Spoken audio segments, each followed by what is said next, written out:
Assalamualaikum warahmatullahi wabarakatuh. Jumpa lagi dengan Mimin di Ahmad Channel Indo. Di video kali ini Mimin masih melanjutkan cerita tentang Wali Songo. Sekarang kita sudah masuk ke season 5 atau wali yang kelima, yaitu Sunan Giri. Tanpa berlama-lama lagi, mari kita masuk ke alur ceritanya. Sunan Giri memiliki nama asli Raden Baku. Ia merupakan putra Maulana Ishak. Suatu ketika ia ditugaskan oleh Sunan Ampel untuk menyebarkan ajaran agama Islam di Blambangan semasa hidupnya. Sunan Giri pernah belajar di pesantren Ampel Denta, melakukan perjalanan haji bersama Sunan Bonang. Sepulangnya dari haji, ia singgah di Pusat Pasai untuk memperdalam ilmu agama saat itu. Sunan Giri mendirikan sebuah pesantren di daerah Giri. Kemudian ia mengirimkan banyak juru dakwah ke berbagai daerah di Nusantara. Sunan Giri juga dikenal sebagai sang ahli tata negara. Bagaimana kisah hidup seorang Sunan Giri? Sunan Giri menjadi salah satu wali Songo yang menyebarkan agama Islam tak hanya di Pulau Jawa, tapi juga hingga sampai ke Lombok, Kalimantan, Sulawesi, Maluku, dan Papua. Sunan Giri yang lahir di Blambangan tahun 1442 Masehi dan dimakamkan di desa Giri, Kebomas, Gresik. Beliau adalah anak dari Maulana Ishak dengan Dewi Sukardadu. Maulana Ishak adalah seorang mubaligh Islam dari Asia Tengah, sedangkan ibunya merupakan putri Prabu Menak Sembulu yang menjadi penguasa wilayah Blambangan pada masa akhir Majapahit. Meski masa kecilnya bisa dikatakan tidak seperti anak kebanyakan, Sunan Giri berhasil mempelajari Islam dan bisa berdakwah hingga ke seluruh pelosok Indonesia. Jika melihat dari silsilahnya, Sunan Giri merupakan keturunan raja dari pihak ibu. Kisah hidupnya ini tidak terlalu mulus karena dirinya pernah diasingkan alias dibuang. Pernikahan antara ayah dan ibunya ini tidak disukai banyak pihak, terutama para patih yang ingin menyunting ibu dari Sunan Giri. Hal ini mengakibatkan pada saat beliau lahir, para patih memasukkan bayi tersebut ke dalam peti dan menghanyutkannya di laut. Ada juga versi lainnya yang menceritakan kalau Maulana Ishak yang merupakan ayah Sunan Giri mengajak mertuanya untuk masuk Islam. Namun, berhubung Prabu Menak Sembuyu tetap bersikukuh pada kepercayaannya, hal tersebut membuatnya marah dan mengusir Maulana Ishak dari kerajaan. Tepat di saat itu, Dewi Sukardadu sedang hamil 2 dan pada akhirnya ia meninggal saat melahirkan Sunan Giri. Bayi tersebut pun dihanyutkan oleh para patih kerajaan. Masih ada lagi versi lain dari cerita dibuangnya bayi Sunan Giri. Ada yang mengatakan kalau tepat pada saat Sunan Giri lahir, terjadi wabah besar di Blambangan. Hal tersebut dipercaya ada kaitannya dengan kelahiran bayi Sunan Giri. Untuk mencegah wabah menyebar, maka bayi tersebut dimasukkan dalam peti dan dihanyutkan ke laut. Sunan Giri sebenarnya memiliki banyak nama, akan tetapi nama aslinya adalah Raden Baku. Nama ini adalah nama yang diberikan oleh kedua orang tuanya. Sunan Giri awalnya tidak mengetahui kalau nama aslinya adalah Raden Baku. Beliau yang pada masa bayinya telah dibuang ke lautan, kemudian ditemukan oleh awak kapal bernama Sobir dan Sabar dan dibawa ke Gresik. Di Gresik, beliau diadopsi oleh saudara perempuan pemilik kapal, yakni Nyai Gede Pinatih. Nyai Gede Pinatih memberi nama Sunan Giri dengan nama Joko Samudro karena ditemukan di lautan lepas atau samudra. Saat sudah dewasa, Joko Samudra dibawa ke Ampel Denta untuk belajar agama kepada Sunan Ampel. Setelah mengajarkan selama beberapa tahun, Sunan Ampel akhirnya mengetahui kalau Joko Samudro adalah anak dari Maulana Ishak.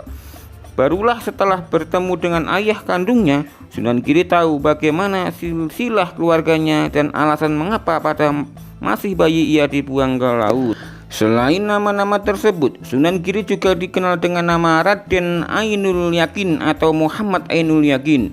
Nama ini diberikan sendiri oleh Sunan Ampel.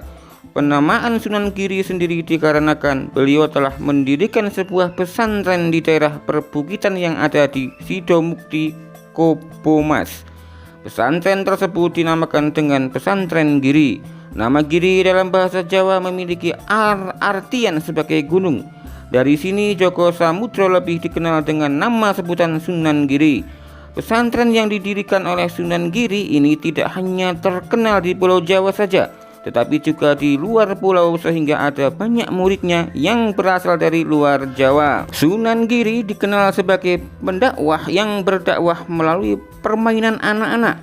Beliau menciptakan permainan seperti jalungan, jamuran, kendir kerit, dan cublak-cublak suang. Permainan anak-anak ini menjadi sangat populer sebagai permainan tradisional dari Jawa, dan keberadaannya hingga sekarang masih bisa dimainkan.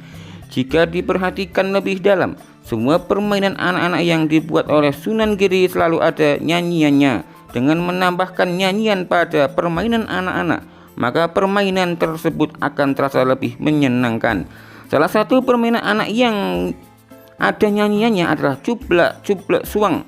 Di dalamnya terdapat lirik yang mengandung makna, janganlah menuruti hawa nafsu, karena semuanya nanti akan kembali lagi ke hati nurani yang bersih. Dengan hati nurani yang bersih, maka kita bisa menemukan kebahagiaan dan tidak tersesat hingga lupa akan akhirat. Selain melalui permainan anak-anak, Sunan Giri juga berdakwah dengan seni. Seni yang digunakan dalam berdakwah adalah wayang hingga tembang-tembang Jawa. Jadi ketika permainan wayang, Sunan Giri akan menyisipkan ajaran-ajaran Islam di dalamnya, sehingga masyarakat setempat bisa belajar agama Islam dengan cara yang lebih menyenangkan. Sunan Giri menciptakan gending atau lagu instrumental Jawa seperti Asmaranda dan Pucung-Pucung. Pendekatan lewat jalur seni ini sangat berguna, sehingga di masa itu banyak masyarakat Jawa yang mulai memeluk agama Islam. Menurut sistem registrasi nasional cagar budaya dari Kementerian Pendidikan dan Kebudayaan, kepopuleran pesantren Giri yang dijalankan oleh Sunan Giri ini semakin besar hingga pengaruhnya menjadi sebuah kerajaan yang bernama Kerajaan Giri Kedaton. Kerajaan ini didirikan di Gresik pada tahun 1487 Masehi. Sunan Giri yang memimpin kerajaan tersebut kemudian memiliki gelar sebagai Prabu Satmata. Kelihayan Sunan Giri dalam berdiplomasi menjadikan kerajaan Giri berjaya selama beberapa generasi hingga akhirnya ditaklukkan oleh Sultan Agung dari Kerajaan Mataram pada abad ke-16. Sekarang sudah tahu kan bagaimana cerita sejarah mengenai Sunan Giri yang penuh dengan lika-liku. Sedangkan beberapa karomah yang dimiliki Sunan Giri mampu ubah pasir dan batu menjadi rotan.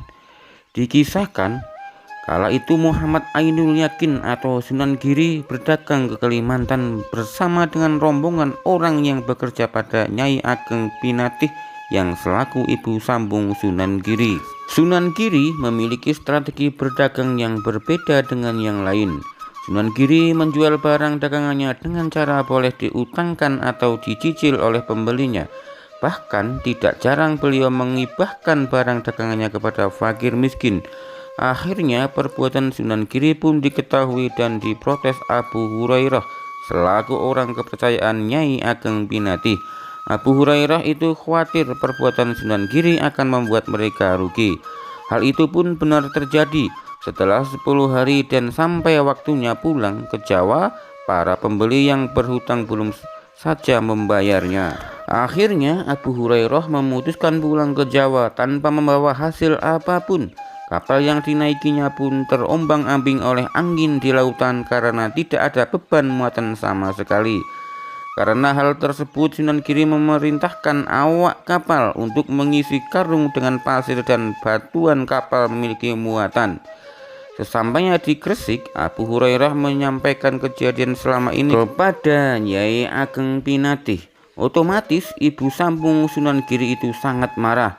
Namun saat Nyai Ageng Pinatih dan Abu Hurairah diminta untuk mengecek kapal, ternyata batu dan pasir yang sebelumnya dibawa dari Kalimantan berubah menjadi damar dan rotan.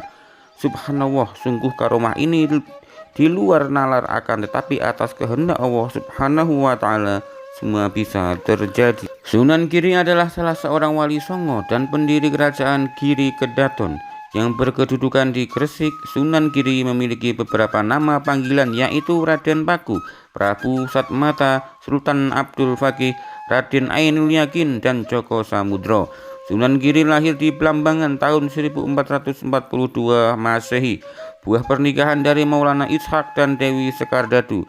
Sunan Giri wafat pada malam Jumat 24 Rabiul Awal tahun 913 Hijriah atau 1506 Masehi dalam usia 63 tahun.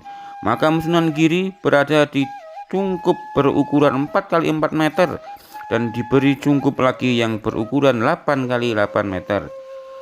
Cungkup yaitu bangunan beratap di atas makam sebagai pelindung makam. Cungkup Sunan Giri dari tahun 1912 sampai dengan sekarang memiliki bentuk yang sama, yaitu terdiri dari 3 bagian, yakni pertama, fundamen kaki cukup setinggi kurang lebih setengah meter yang dihiasi dengan daunan melingkar. Kedua, tubuh cungkup ditutupi oleh dinding kayu yang diukir dengan relief bermotif tumbuhan teratai, gunung-gunung dan lambang Garuda. Ketiga, atau cungkup yang berbentuk tumpang dengan 3 susun yang terbuat dari sirap kayu, di mana atap yang lebih tinggi berbentuk limas, sedangkan pada puncak ditutupi oleh penutup yang disebut mastoko. Sebelum tahun 2013, cungkup dibiarkan terbuka tanpa dilindungi atap di atasnya. Namun pada akhir tahun 2013 dilakukan pembangunan atau pemasangan atap yang lebih tinggi untuk melindungi cungkup dari sinar matahari dan hujan. Pemasangan atap dilakukan oleh Balai Pelestarian Peninggalan Purbakala Mojokerto yang berusaha mempertahankan dan melestarikan situs bersejarah di Gresik. Sebelum masuk makam Sunan Giri diawali dengan adanya gapura yang berbentuk seperti candi bantar yang terdiri dari tingkatan-tingkatan.